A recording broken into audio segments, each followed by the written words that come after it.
first I'm going to ask you, when you step into the ski, what do you think your pressure distribution is?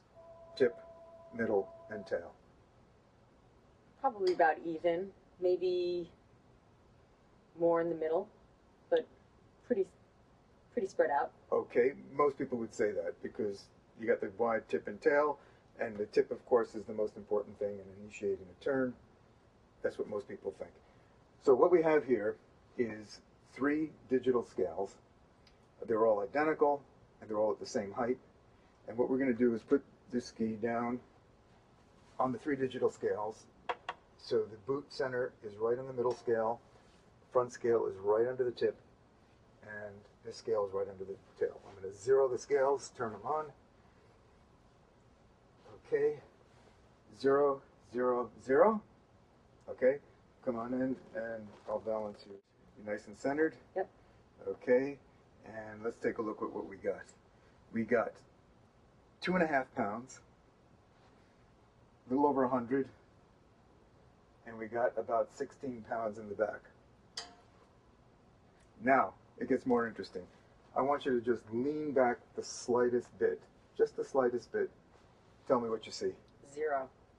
That's amazing. Okay, exactly. That's the problem. Now, it gets even better.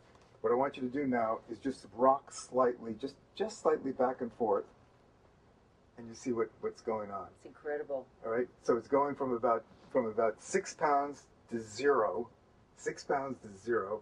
The back is doing similar, and depending on where you're going, the tip and tail are disappearing on you. It makes it very difficult, much harder to ski than I thought it would. Exactly. So now we're going to do the same experiment again with our active suspension ski.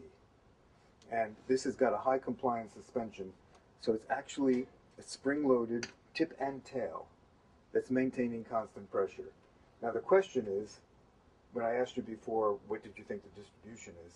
The question is, what should the distribution be? So when we look at an expert skier, Bodie Miller, in a really carved turn, what he's done is that by being at a very high edge angle, he's bent the tip and tail up. He's worked the ski, bent the ski into an arc. And like an archer's bow, once the ski is worked into an arc, then the tip and tail become loaded. So if we measure what that loading is, it turns out to be roughly around 15 pounds, give or take, depending upon the ski. So now we're going to put this on the scales, and we're going to see what the suspension actually does. So 1 under the tip, 1 under the tail, 1 under the middle, as before. Okay, nice and centered. Okay, and what do we see? 15. I'm Bodie Miller. Okay, you got about 15 there. We got about 88 in the middle, and we got about 25 on the back. How cool that is. Yeah. Now, it gets better. Now, remember when you were leaning back and forth before? I want you to do the same thing now. Lean back. Still got about 12 pounds. Lean forward. About 18, 19 pounds. So, same thing in the back. So basically, as you lean back and lean forward, as a matter of fact, if you're going over undulating terrain, the ski is actually staying glued to the snow with even pressure. So it's the experts built into the ski. So before you start your turn, your tip is instantly there, it instantly engages. It's always there for you. That's basically what it's all about. And you don't have to work the ski. It's everybody reports it's easier on your knees.